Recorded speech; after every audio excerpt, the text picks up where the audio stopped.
Check out our friends at Linquistity Gifts. Linquistity Gifts is a metaphysical store offering natural gemstone bead bracelets, signature and zodiac, designed and made in the United States, as well as raw and polished stones, crystal balls, pendulums, tarot cards, natural crystal points, wands, and so much more. Their beautiful signature design bracelets can aid with creativity, balance, focus, and well-being. Visit their website using the link in the description or visit linquistitygifts.com and use coupon code FKN to get 10% off your first order over $20.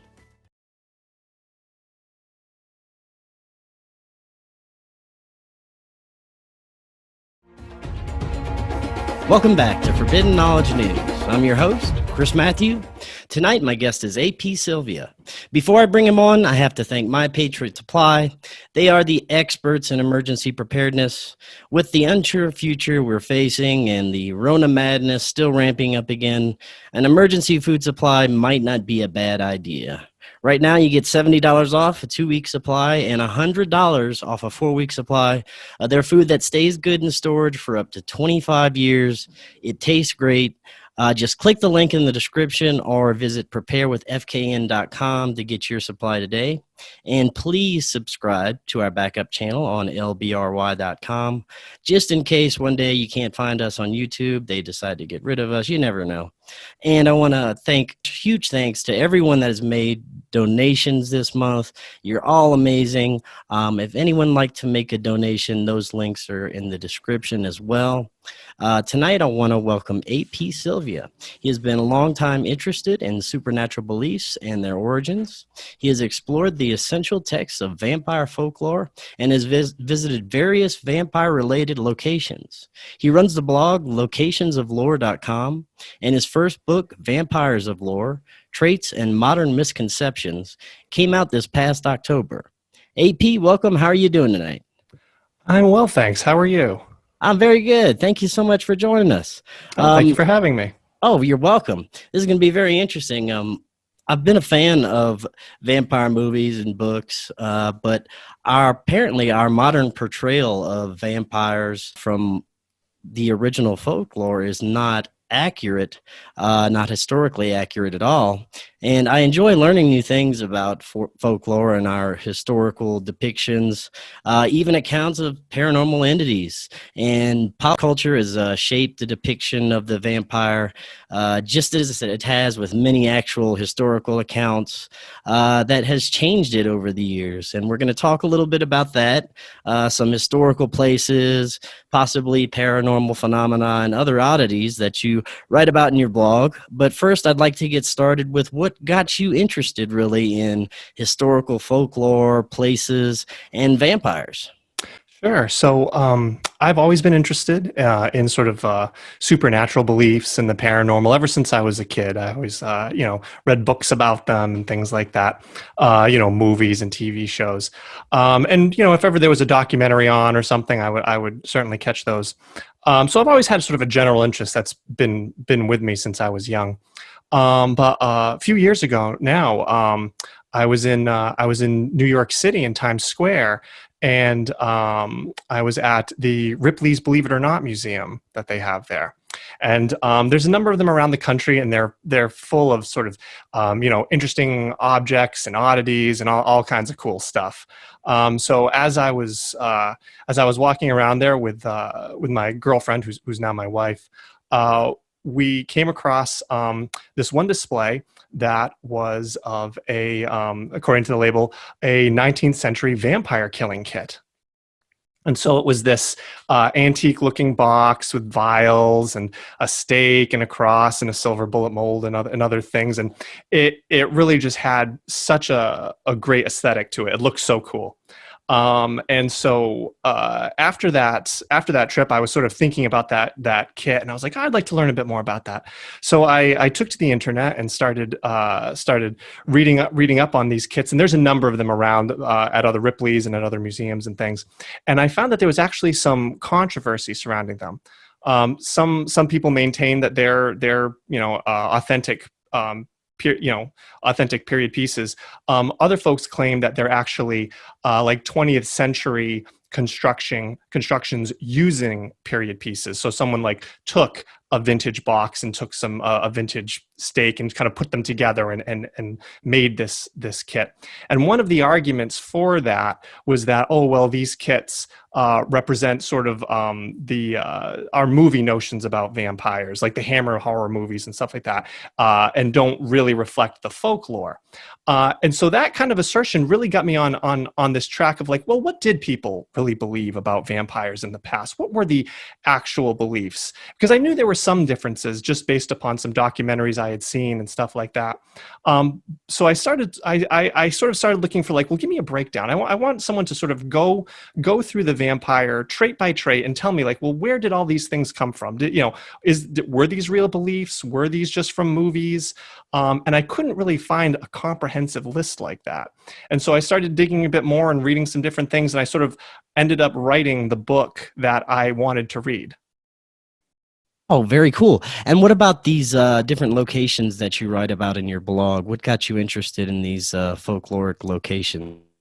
Well, I enjoy sort of like just going to sort of different places just around my area, or if I'm on vacation somewhere or something like that. Because there's often sort of cool stories or legends and stuff in sort of like just sort of offbeat places or places you might not think to look. And so I kind of enjoy that, sort of going to a place that maybe isn't known to the general public necessarily, but is known to have sort of legends or folklore attached to it. And so I would go to those kinds of places from time to time, just even sort of around where I live. And a number of them are oriented towards vampires. They are vampire accounts took place there, let's say. So I thought it might be kind of fun to share some of the pictures that I took of them and talk about some of the folklore behind them. And so I started the blog Locations of Lore. That's kind of another outlet for myself to sort of write about things that I was interested in. Very cool. Now, have you ever had any personal paranormal experiences or anything occur even while you visiting any of these places? Well, nothing especially profound. I will say there was one time where I was at this mansion. It's a place that's open to the public and they do tours and stuff like that. And we were in kind of the main hall, waiting for our tour to begin. Everyone heard this loud crash. And we look over it, and one of these kind of giant doors that were off the main hall that led to a few other rooms had closed. And sort of a number of staff members kind of scurry over to this door, and they're kind of messing with it and muscling it, and finally they get it open. And there was no one on the other side, and I just kind of assumed, well, maybe somebody bumped it, or maybe someone sort of was hiding in the other room because they were embarrassed that they made a loud noise or something like that. Or maybe it was just the wind or vibration, but the doors were quite large and heavy. And I sort of just wrote it off. And after the tour, I approached the tour guide and I asked, are there any ghost stories associated to the house? And she immediately, without skipping a beat, responds, "Oh yes, Mrs. Crane, who lived there, who was the wife of Mr. Crane, who had built the place. She's still here, definitely, and she closes doors on people and locks them and stuff like that." And the minute she said that, I thought to myself, like, gee whiz, I wonder, was that door actually was that a visitor? Or you never know. Maybe it was the spectral hand of Mrs. Crane. Right. Yeah. Very interesting. You never know. So give us a basic overview of your book. What's it all about? Sure. So the book is basically a trait by trait analysis. So every chapter it focuses on a specific trait about vampires that we associate to vampires today. So there's a trait about blood. There's a chapter about blood drinking, fangs, coffins, turning into bats, and sort of all of the things that kind of come to mind when you think of vampires, especially sort of like the Halloween vampire. And so every chapter kind of examines this trait, And I look for folkloric precedents. So if I can find actual folkloric tales that involve this, I'll share them if there's legends or beliefs or what have you. I'll talk about those in the book. If I can't find anything, then I'll try to determine, okay, well, when was this introduced? Was it a product of 19th century literature? Was it a product of movies? And so then I kind of explore when that kind of came into being as best I can. And what kind of source material did you use for your research? And what kind of historical documents or anything like that? Sure. So that was something that I kind of I realized as I started digging into these things. You need to be careful when you start reading about sort of vampire accounts and stuff like that, because there's different legends and accounts that date back many hundreds of years, and sometimes they'll get retold in by modern authors or people writing an article on the internet or something like that. But you need to be a little careful, because sometimes what can happen, either knowingly or not, is that our kind of preconceived notions about what we expect of vampires can kind of seep into the retelling of them, and people might sort of interpret things or inject things that when you then look at an older version of the story, suddenly that stuff might not be there anymore. So I tried to go back as far as I kind of could. So there were some 20th century sources that I used, but I tried to be judicious in which ones I used. I tried to pick books that were more scholarly in nature. I would look at sources from the 1800s, the 1700s, or even going back further if I could. So I basically tried to go back kind of as far as I could get, to sort of get the kind of untainted beliefs before maybe some of our modern kind of our modern kind of notions would sort of seep into maybe some of the retellings. Now, what is one of the earliest depictions that you found of what a vampire is? Sure. So, and I guess to a certain extent, this gets into sort of how I defined a vampire, because that kind of comes into play a little bit. But I can share a tale that dates back to the 12th century, that was occurred in Great Britain. So I like this tale, and I like sharing it because it's kind of outside the time and the place that we tend to think about vampires, right? Most people, like when you talk about vampires, you immediately think, okay, Eastern Europe, 1700s, 1800s, something like that. But so this is 12th century Great Britain. But the story, now they don't call this creature a vampire, but in many accounts that you read, they don't necessarily use the term vampire. Vampire was kind of, used in certain tales in specific places and times, but, the fear that the dead could cause harm to the living and sort of preserve their own vitality in death, was a very widespread belief, regardless of kind of what the term was used or the particulars, and it changed from place to place. But so in this tale, it takes place in Anantis Castle, which is either like in northern England or maybe Scotland, and it revolves around this fellow who was in life, he was kind of a scoundrel, and so he lived in this town, and he suspected that his wife was cheating on him. So he gets this scheme in his mind. He tells his wife that he's going away on a trip. He's going to be gone for a few days. And instead of leaving, he climbs up into the rafters to spy on her. And so while to catch her in the act. So while he's up there spying on her, he loses his footing and falls to the ground and injures himself. And so the wife goes to him, and he's like, he said, I caught you cheating, and she's like, oh no, you're not well, or whatever, and gets him into bed, and they call for the priest to come and give him the last rites. He's still kind of upset from everything, and he refuses the last rites. He says, come back tomorrow or whatever. Well, by then he's dead. He passes away in that time. So you have this fellow who was known to be kind of an evildoer in life. He died without having last rites, so he was in a state of sin, and he didn't commit suicide necessarily, but he died in kind of an unnatural way by, sort of kind of by his own actions. Now, these days, we wouldn't necessarily think of that as being like a cause for a vampire, right? There was no other vampire in play here or anything like that.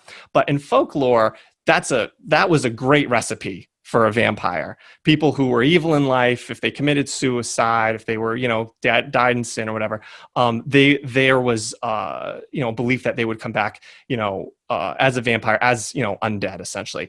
And that's what happens in this tale. He starts rising from his grave every night. He starts wandering through the streets of the town.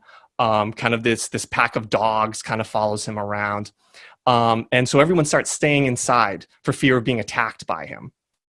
Now, that sort of works for a little while, but his breath ends up poisoning the air, as the story goes. And so a plague descends upon the town.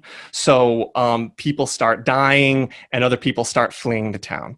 So eventually not many people are left. And the remnants of the town are gathered together one day to kind of figure out what they're going to do next. These two brothers who had lost their father to the disease, they decide that they're going to take action. While everyone else is kind of meeting, they say, you know what, we're going to go and do something because we've lost our father to this corpse, and we'll be soon to follow. So they dig up the man, they dig up his grave, and when they find him, his body is bloated. And as they're kind of digging him up, they pierce the body and blood comes out. And they say that it was as if he was filled with the blood. It was like a leech filled with the blood of many people. And the term, if you read the Latin version, they use the term sanguisuga, which translates to leech, but quite literally translates to blood sucker, sanguisuga. So they take the body, they remove the heart and rip it apart. And then they burn the corpse.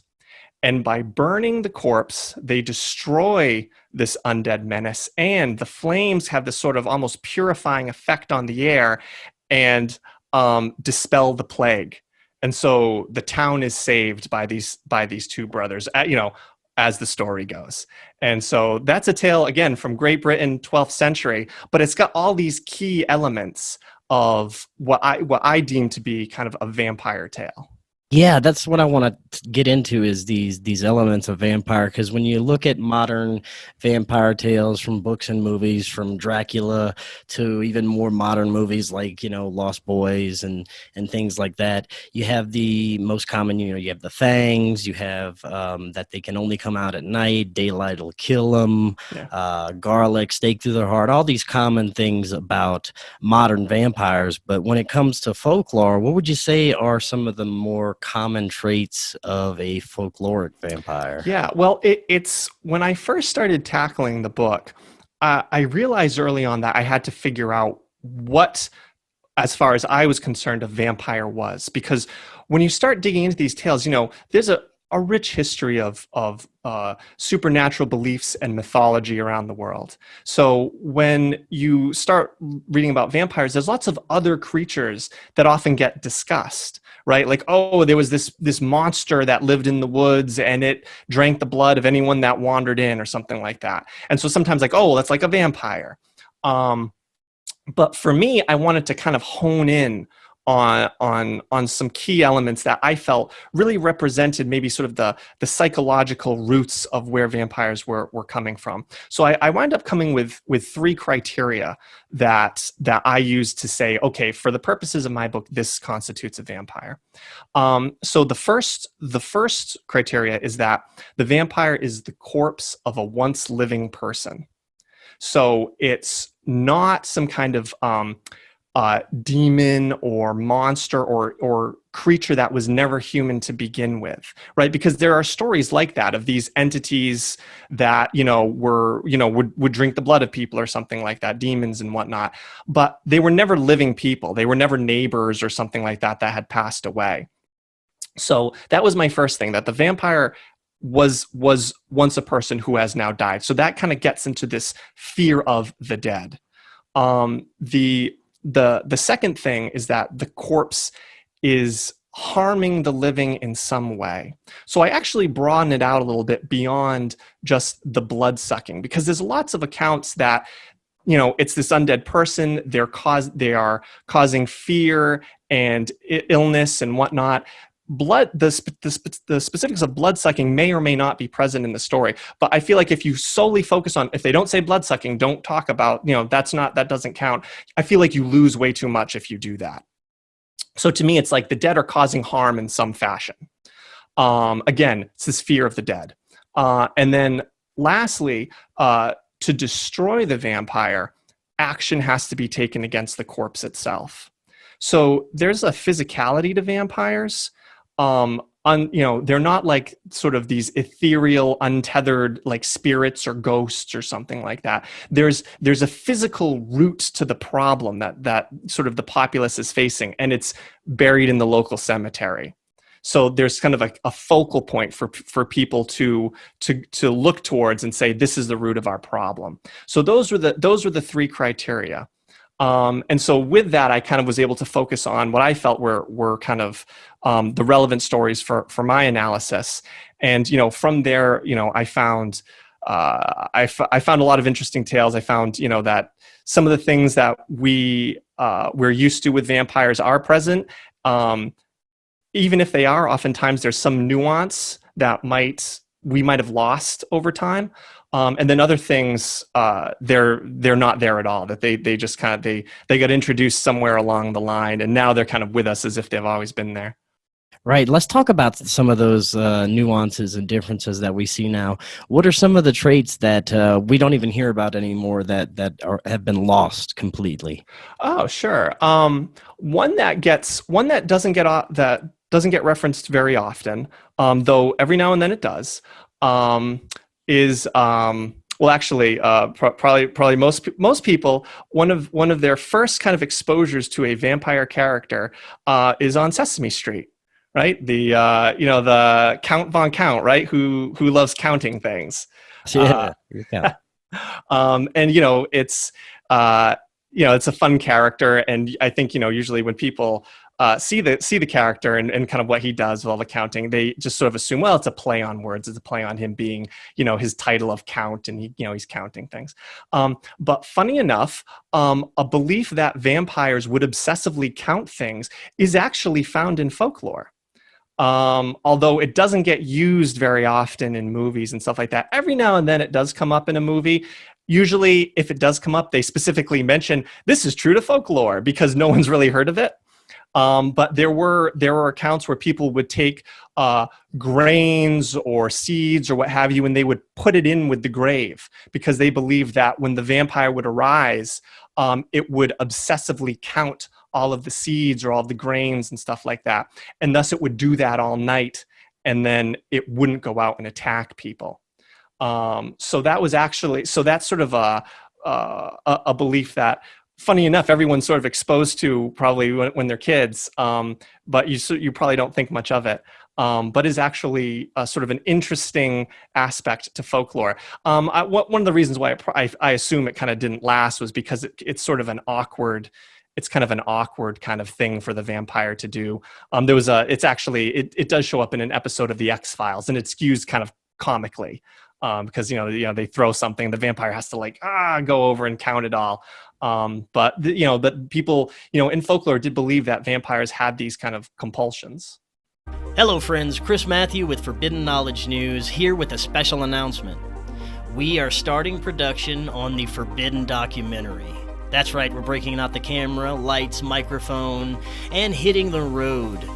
This is going to be much bigger than your average conspiracy doc. It's going to be a conspiracy docu-series, and we're going to take all of you on the road with Forbidden Knowledge News, as well as all your favorite guests that have appeared over the years, authors, researchers, scientists, whistleblowers, contactees, fellow broadcasters, and some of you listening as well. The topics will include paranormal, ufology, historical conspiracies, hidden ancient history, current conspiracies, spirituality, cryptids, and much, much more. We're going to visit sacred and spiritual sites and places of high strangeness, and hopefully visit with as many of you along the way as possible. This project is currently completely self-funded, and we're asking for your help. We are going to jump into this head first, and hopefully the universe and maybe some of our amazing audience will help a bit. If you'd like to get involved with the production, email me, forbiddenknowledgenews@gmail.com. And if you would like to help by leaving a donation, we have a Buy Me a Coffee or PayPal option. You can go to supportfkn.com or click that PayPal link in the description. Any amount is greatly appreciated and will help tremendously. And if you make a donation through supportfkn.com, you're going to also get access to select chapters from Cory Hughes' upcoming book about the JFK assassination. Be a part of an epic journey of discovery and truth with the Forbidden documentary. Now, how many of these folklore tales, how much do you think is actual accounts of unexplained phenomenon, and how much is, just things that haven't been understood at that time period, but we understand it now because of modern science and things that we've learned over the years? How much do you think was actual, genuine, paranormal phenomenon or something unknown? Well, when you get into the accounts that are very specific, so there were some accounts like where villages thought that they were, that they were in the grip of a vampire, and they actually got written about in newspapers and things like that. So when you look at those accounts where you get a lot of details, then as you sort of analyze it all, it becomes rather apparent that they probably were sort of misinterpreting things that we understand today that they didn't have the benefit of back then. There's in my book I talk about the work of the scholar Paul Barber, who kind of he put forward this theory that a lot of these vampire beliefs stemmed from misunderstanding of the decomposition process.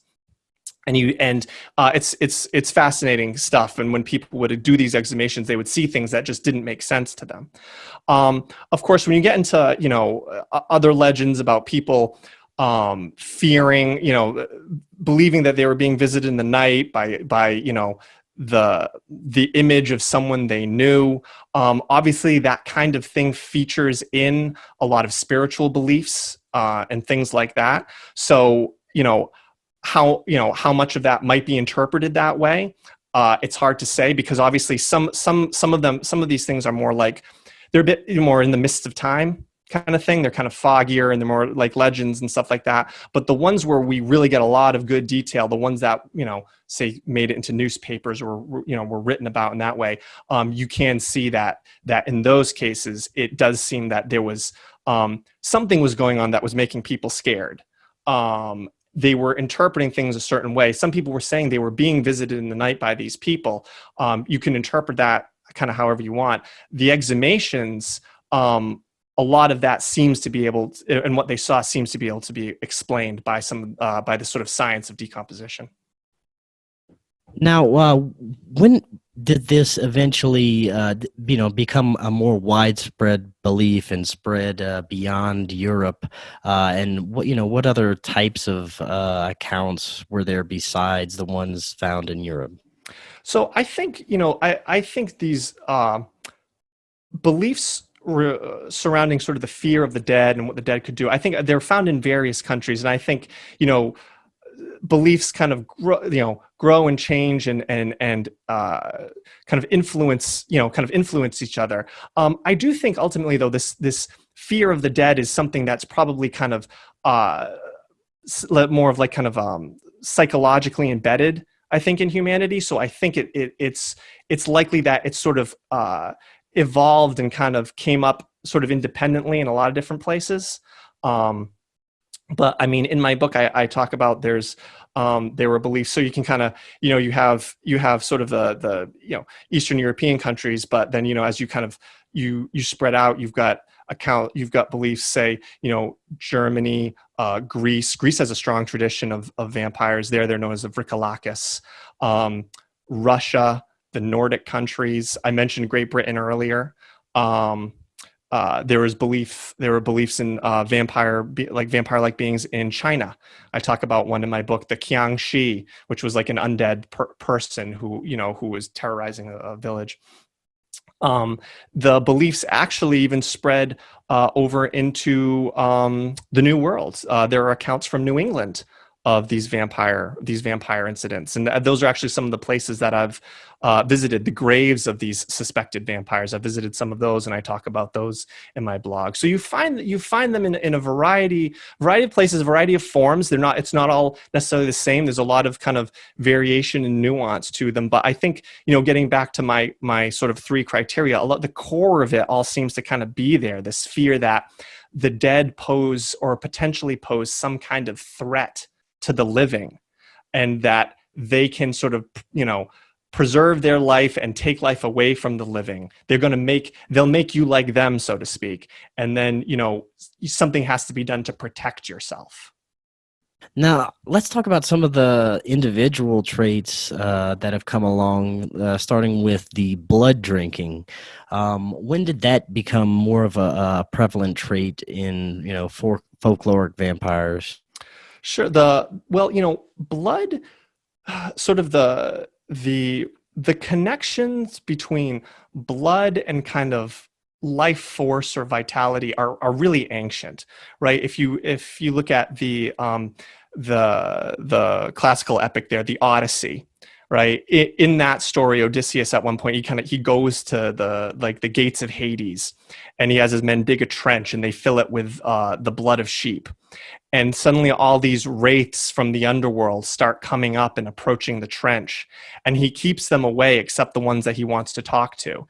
And those he wants to talk to, he lets them approach the trench and drink the blood. And once they consume the blood, then they can speak to him.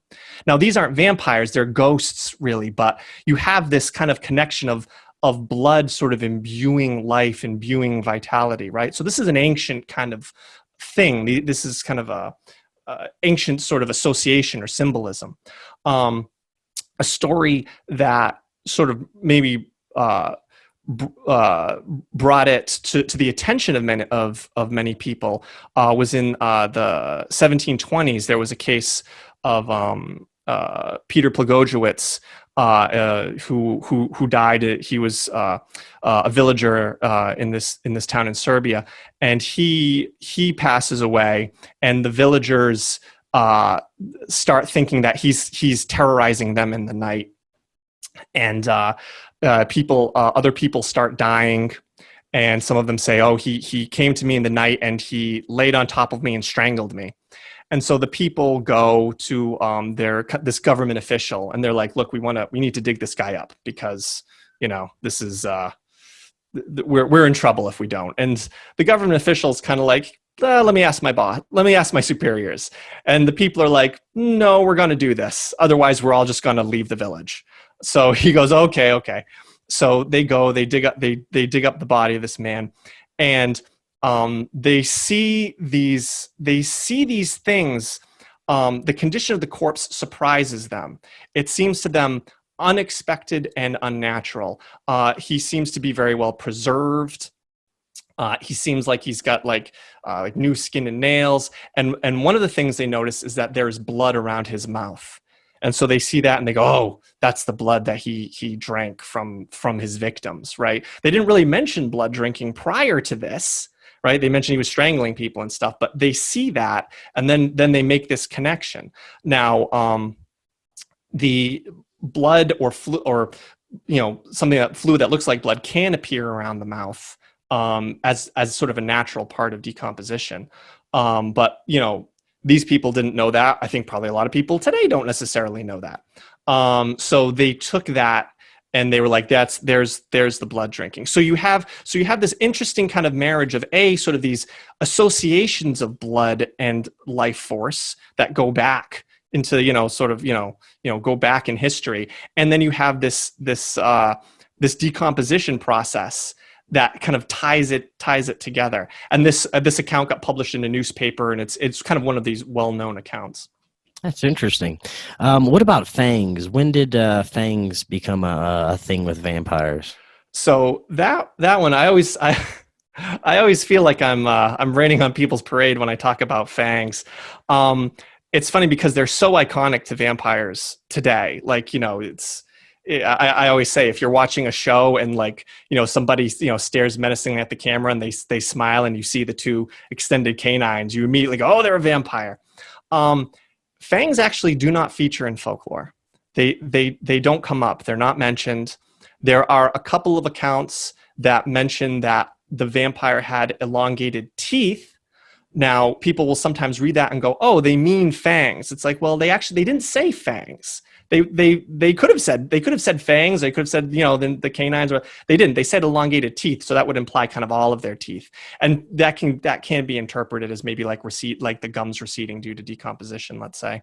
But those references are few and far between anyway. Doesn't get mentioned a lot. The elongated teeth in general doesn't get mentioned much at all. That's not that often.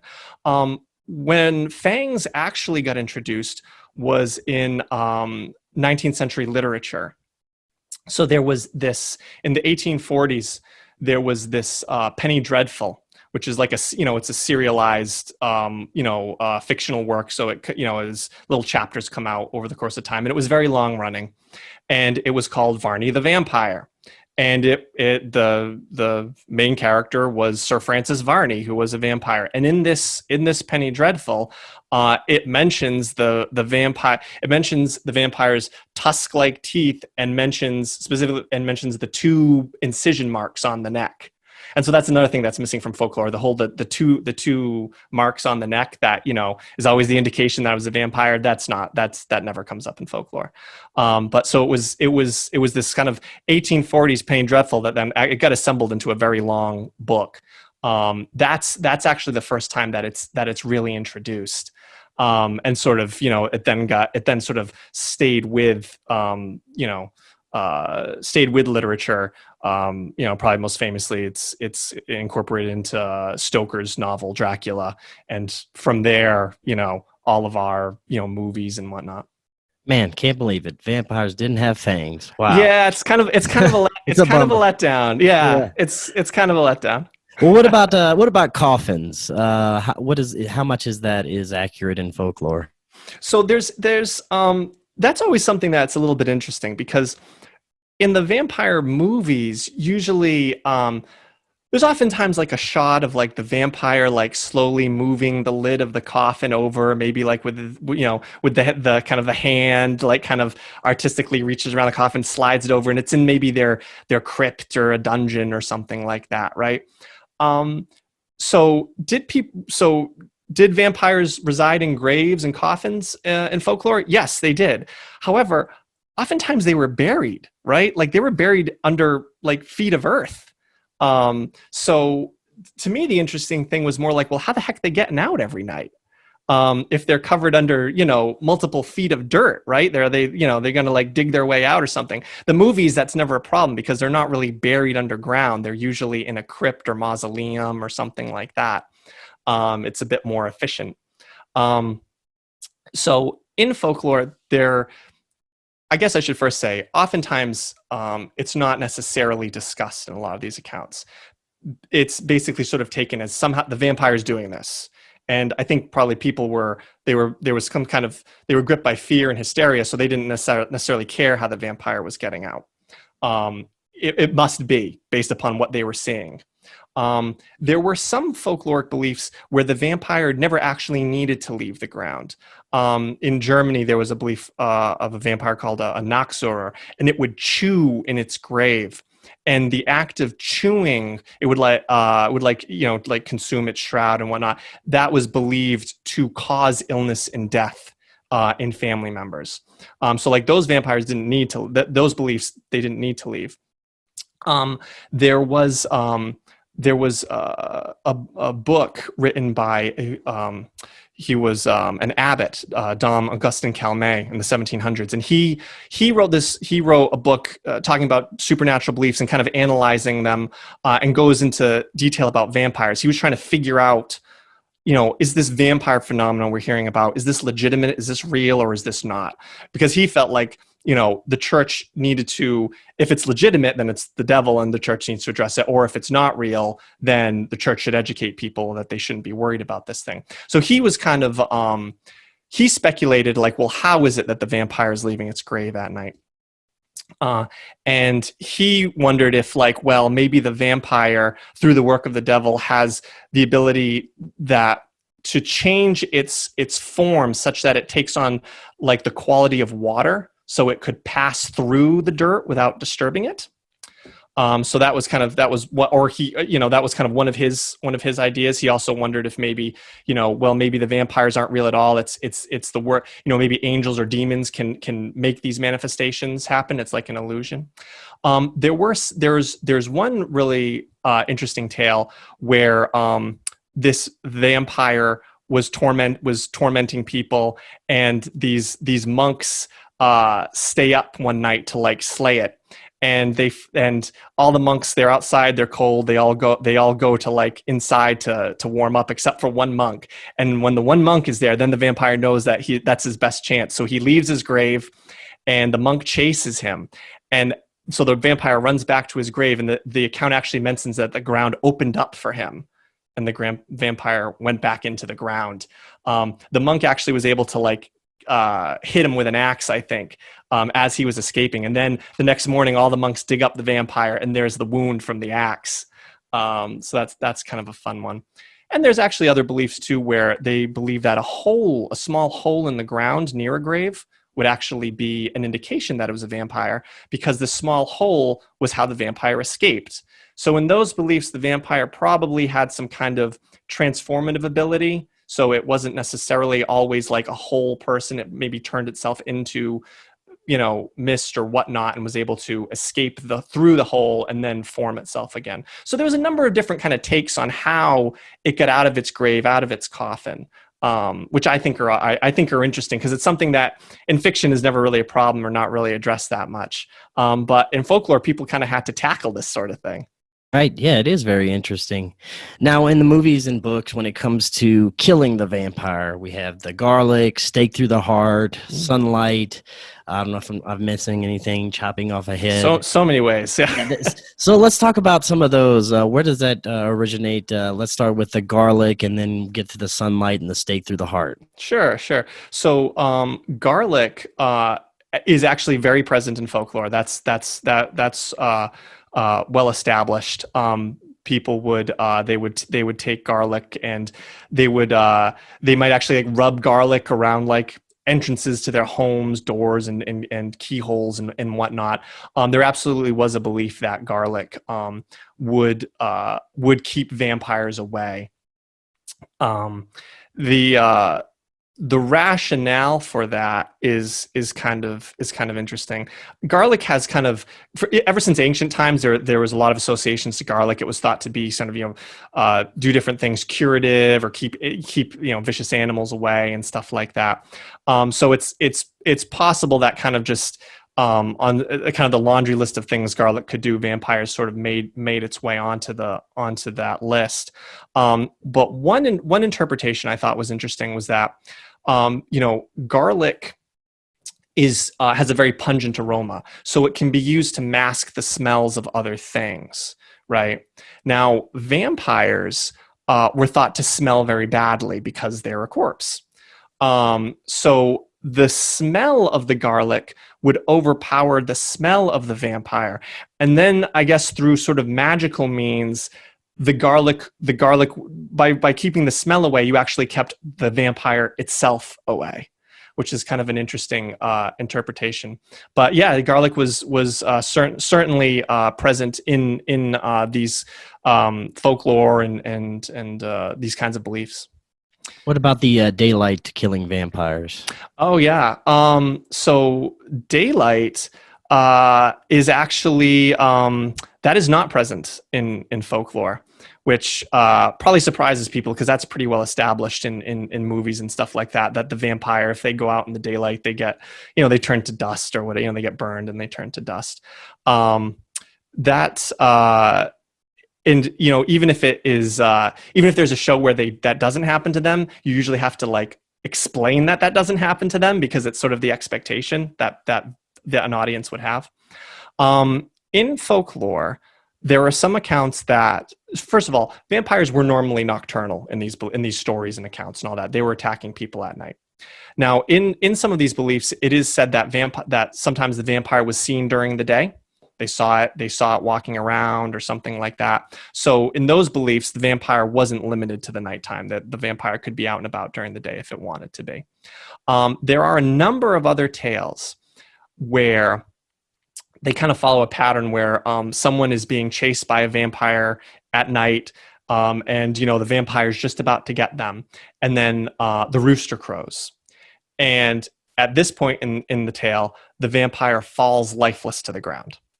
Now, reading that, you might think, oh, well, there's the sunlight destroying the vampire. But when you read a number of these tales, some of them make it quite clear that the vampire wasn't killed or destroyed or anything at sunrise. It just became lifeless again.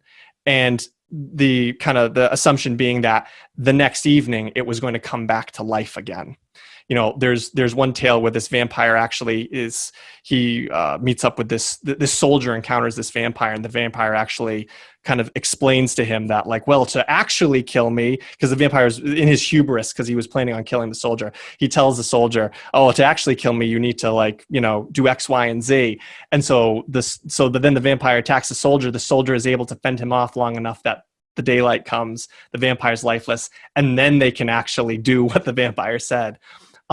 So at best in folklore, a vampire was lifeless during the day, but certainly not killed or destroyed or anything like that. And when you look at the beliefs, it kind of makes sense, right? Because, if you think of these beliefs coming out of people being afraid or desperate, right? There's some kind of illness or disease that's descended upon their community.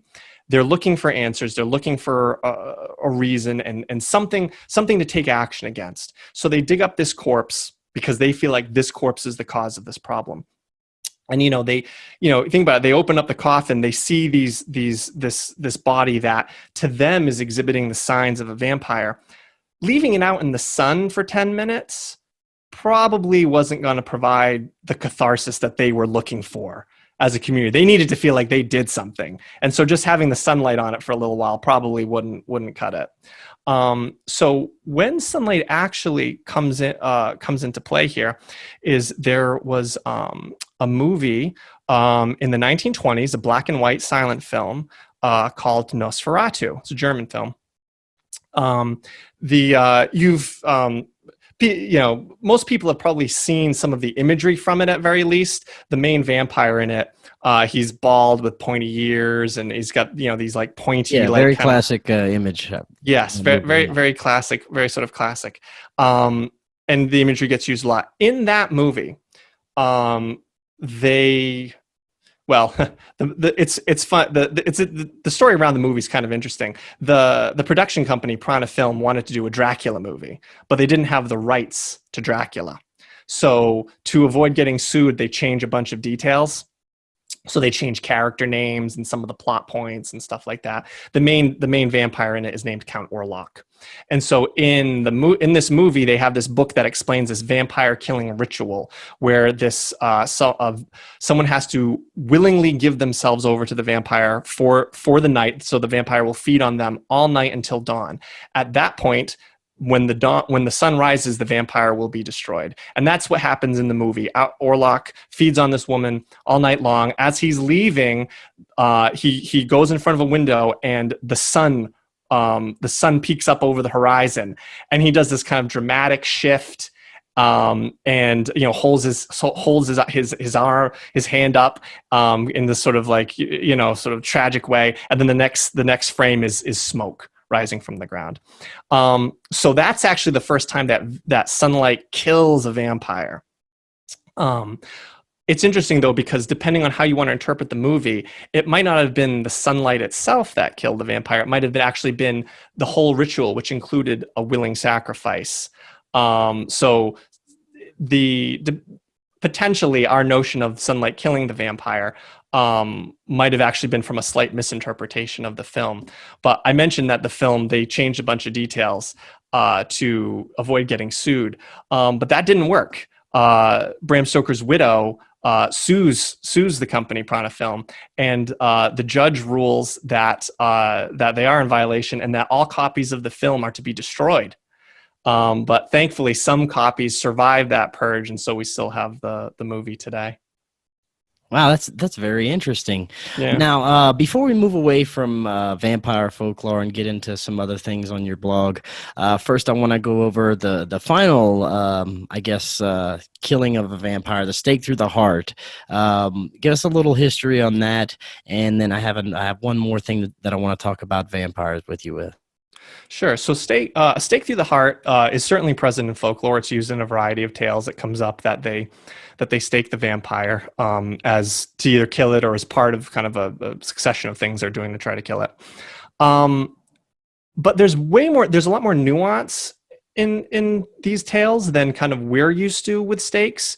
So usually with in movies or something like that, it's like a wooden stake, through the heart, and that kind of almost magically kills the vampire, right? Like the vampire, the vampire might have gotten shot a bunch of times and it's fine. And then like it's lunging towards the hero, and the hero grabs the stake and they stake the vampire in the heart and the vampire's dead, something like that. Or maybe they kind of sneak up on the vampire while it's lying in its coffin and they nail it in. The interesting thing in folklore, first of all, is that there were beliefs that the type of wood used was important. So you couldn't just use, in some of these places, you couldn't just use any wood. You had to use a specific type of wood. So depending on the place, it might be hawthorn, whitethorn, oak. Usually one of the explanations I ran across for this is that depending on the place, those woods were associated, they had religious connotations, essentially. They were associated to the crucifixion. So probably using that wood maybe kind of imbued the stake with some kind of religious or spiritual power. But the other thing that's interesting is that in some of the accounts, the wording that's used is that they talk about staking the vampire, pinning it to the ground. Is kind of a phrase that's used in some of these tales. And that's interesting because then the stake kind of takes on this very kind of practical role of that you were actually staking the vampire through the body into the ground so that it couldn't sit up anymore. It was stuck to the ground by virtue of the stake. It was pinned in there the way you sort of, if you're putting up a tent, you stake its ends to the ground. So there's sort of maybe sort of spirit, sort of a religious or spiritual aspect to it. There's a very sort of practically minded aspect of it, of like you're physically preventing this thing from getting up. And then, of course, the destruction, going through the heart, the destruction of the heart, there were other beliefs around destroying the heart in some fashion. The heart, of course, being associated with life, being associated with blood and something like that. That also probably adds to the power of that, is that you're destroying the heart in the process. So staking certainly comes up. Usually, though, in these kinds of tales, the ultimate way to get rid of the vampire was by burning the body. So that would usually, so in some accounts, they try a few different things, or they'll do this, they'll do that, and then they burn the body. And by burning the body, you've destroyed the thing that was harming you. I talk about the physicality of vampires. Well, it's not there anymore. Right. So there's nothing to rise up from the grave anymore. You've literally turned it to ashes. So that often was kind of the final resort when dealing with vampires, is that, all right, we'll burn it. And so there's nothing left of it. And now there's nothing to harm us. Oh, that's very interesting. Now, before we move on to other things that you've written about in your blog, I'd like to get your thoughts on what you would consider modern vampirism, people that practice these, I guess, spiritual practices, you could call them, people that even drink people's blood. They have these conspiracy theories of how elites have this black market blood trade or something going on. All these different stories having to do with types of vampirism, I guess. What are your thoughts on what's going on modern day with that? Yeah, well, I certainly have run across some information about, there are sort of communities of people who, some folks, they just like the vampire aesthetic, right? So they just sort of dress in a certain way and decorate their houses in a certain fashion or something like that. They just sort of they like the look of that and presenting that way. I am aware that there are some folks out there that believe that they do need to consume small amounts of blood from willing participants in order to kind of feel normal, that kind of thing.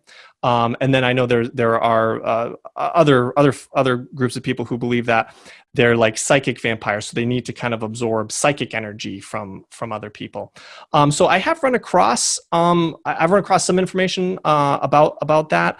Ultimately, that wasn't the focus of my book. I'm more concerned with sort of the history and the legends and the folklore. So I haven't researched that much. I haven't reached out to those people and talked to them. And that would probably be what you'd really want to do to really find out more about it.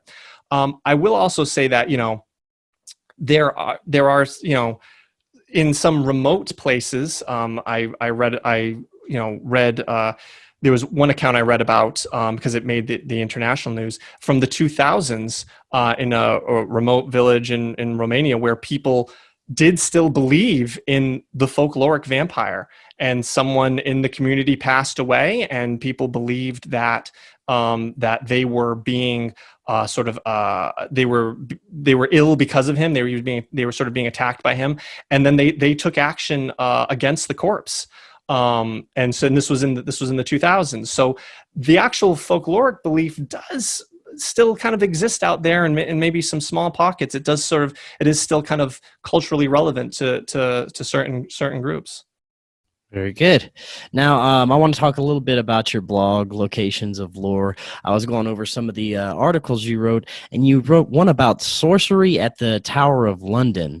And the Tower of London has a very intriguing history to begin with, but this story was very interesting, I thought. Could you tell us a little bit about that particular story, the sorcery at the Tower of London? Sure. Yeah. So the Tower, the Tower of London is, it's done a lot of things in its day. It was originally constructed for kind of defense and sort of imposing kind of the royal the royal authority over the populace. It was like a mint. The mint was there at one point. Famously, it was used to house prisoners. It was a jail. There have been some executions on the site. There was a menagerie there with animals. It's a really cool place to visit if anyone's ever in London.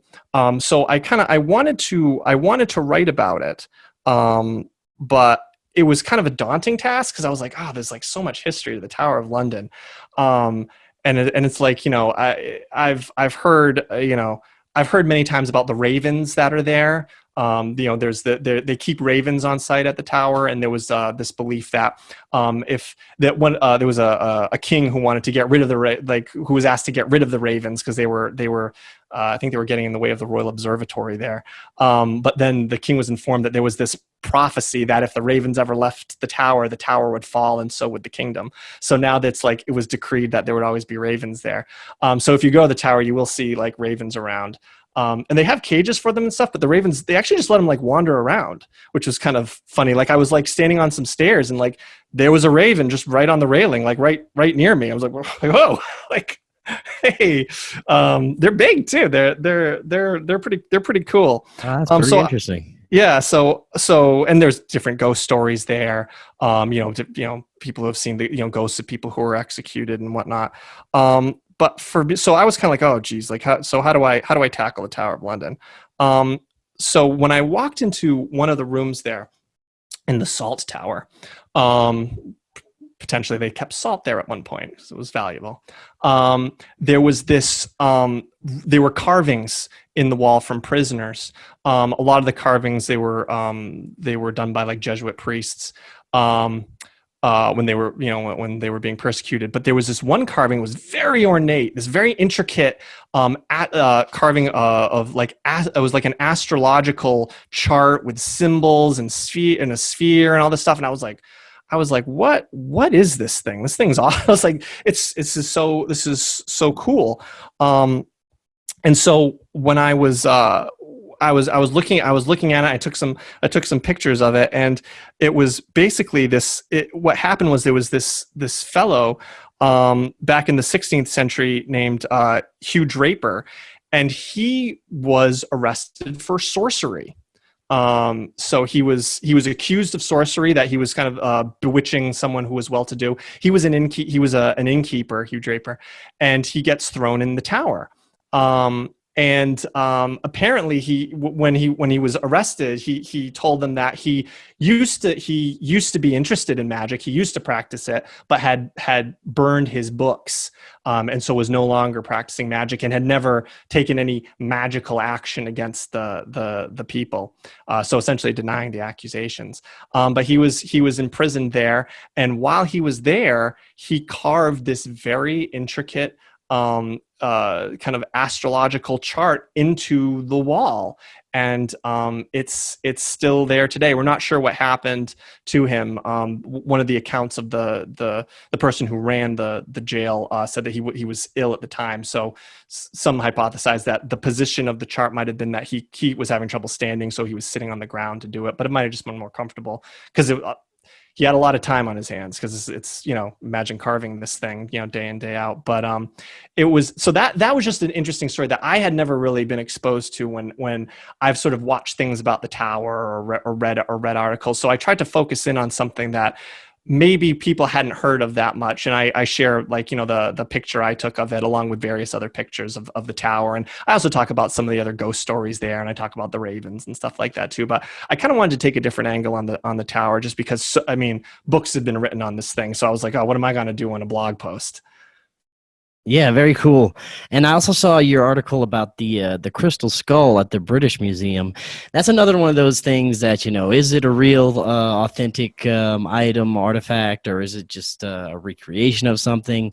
It is rather interesting item. Tell us a little bit about your thoughts on the crystal skulls and the one you wrote about at the British Museum. Yeah, so obviously there's a lot of sort of legend around the crystal skull and stuff, like skulls around it. There's a number of them, and some people believe that they contain they're like computers in a way, like that contain sort of mystical knowledge and stuff like that. That's kind of embedded in the crystals and whatnot. And there's a number of kind of key skulls around. I think probably maybe the most famous one, or one that kind of brought the notion of crystal skulls to prominence, was like the Mitchell Hedges skull. That's the one that I'm probably mispronouncing this now. That had that was like a two-piece skull that had like the jaw and the head.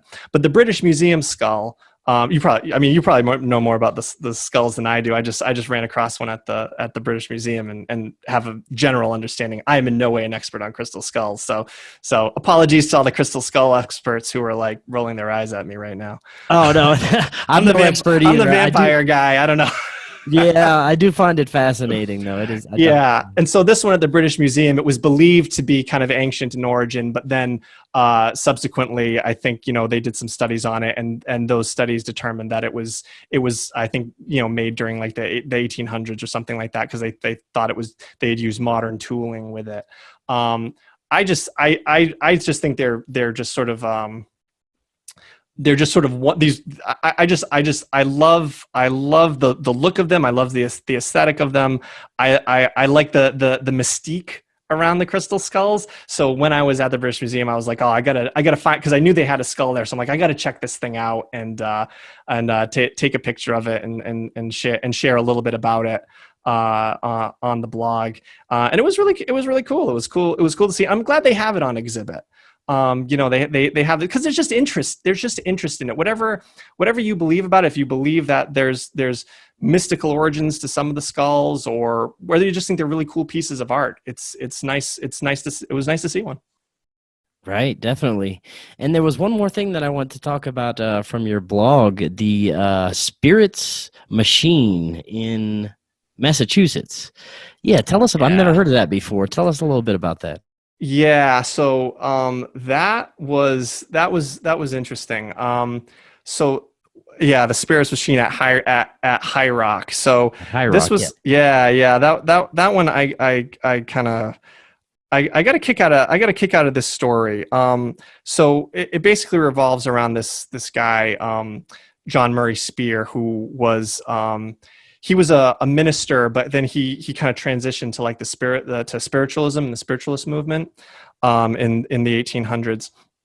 And he believed that he was in contact with spirits, these kind of wise spirits, like people like Thomas Jefferson and stuff like that were talking to him, and so he thought he was in communication with these people who had kind of this sort of secret knowledge and stuff, and he believed that he was being instructed by the spirits to build a machine that would essentially it was called the new motive power. It would generate, it would be an unlimited source of energy. It would generate energy sort of forever, like perpetual motion. And so he sort of, and he did not have apparently a background in engineering or anything like that, but he thought the spirits were telling him what to do. So he put together this machine at High Rock. It was a great expense at the time. And he also believed that it was going to be sort of imbued with like a living spirit that would kind of give it life. So like this woman believed that she was sort of going into this labor, but she was giving birth to the spirit. She wasn't really pregnant, but like she believed that she was sort of she was carrying the spirit inside of her, and they kind of had this kind of ceremony where she kind of gave birth to the spirit, and then it would go into the machine and animate the machine, and this was going to be like this great gift to humanity, essentially. So this all happens, and the machine kind of it was supposed to like represent a human, but it wasn't supposed to look like a human. But it had kind of like these arms and these spheres that hung from it and stuff like that. And so apparently when it was all done, like he thought it moved, and some other people thought it had moved, and like, oh, it's alive, right? And so people would sit with it and try to imbue it with energy and stuff. But ultimately, people kind of they ultimately realize that like it's not really moving. Like the things that are dangling from it might move from vibration and whatnot, but the actual mechanism that was actually really supposed to turn and generate the power, it wasn't doing anything. So eventually he leaves. He takes the machine with him, I think, to New York State. And according to Spear, an angry mob at some point comes along and destroys it. And I think they were using all kinds of this very like flowery language to describe this thing, and when it first was done, like it was this new messiah and stuff like that. So people apparently destroy it. Although some folks wonder, was Spear just kind of like done with this thing and just said it was destroyed just to kind of put an end to the whole endeavor. But it was a very interesting kind of tale, and it kind of showed sort of how spiritual beliefs can motivate people to do things. It seems that he truly believed in what he was doing and thought he was going to be helping humanity, but it obviously didn't materialize. But it was a very kind of interesting anecdote in sort of the spiritual beliefs and how they were changing in the 1800s, where you were kind of getting this like merger of spirituality and science, because the spirits were informing in how to build a machine to generate. So you could see kind of the popular views, how they were sort of changing at that time too. So it embodies that quite nicely. Right. Well, AP, I want to thank you so much for coming on. I have one more question for you. With everything that's happening with the coronavirus lockdowns, there isn't much production of movies. We do have a lot more podcasts. We have book opportunities. What do you think is going to happen with vampire lore in the future? Do you think it's going to be around to stay? Do you think it's going to keep evolving, or do you think it may just fade away eventually? I think it's going to stay with us. The thing that I found most interesting about vampires is their adaptability. vampires have been changing over the course of time to meet the needs of people, whatever they might be. Whether you're talking in, say, the 1700s, where people, they needed some rationale for why some kind of malady or disease had befallen them. Then you shift to the 1800s in literature, where vampires kind of take on this kind of suave and sophisticated demeanor, where now they're kind of infiltrating parties in high society, and that resonated with Victorian readers. And nowadays, you often see this focus on the immortality of vampires. A lot of shows kind of really dwell on that fact. And I think that resonates with people today because, we don't need to explain diseases and stuff like that anymore with vampires, but science hasn't yet conquered aging and death. So the notion of this being that can circumvent that, I think, resonates with people. And I think what also resonates with people is that by circumventing it, the vampire is also cursed. So maybe there's kind of a lesson in there that nature shouldn't be subverted. So I think vampires will continue to change and adapt as sort of new authors take the vampire and kind of, alter them in ways that will reflect with, audiences and readers of the future. Very cool. And your website is Places of Lore. Locationsoflore.com. Locationsoflore.com. And your book is Vampires of Lore. What's the best place that people can pick that up if they're interested? Sure. You can find it really on all kind of the major online booksellers, Amazon, Barnes & Noble. You can, I think there was, last time I checked, some Barnes & Noble actually had it in stock in like the New York and LA areas. If you want to get it from your local bookseller, you can probably go there and ask, and they can probably get it in for you. Very cool. AP, thank you again so much for coming on. Very interesting information. Love to have you back on sometime in the future. Oh, thank you so much for having me.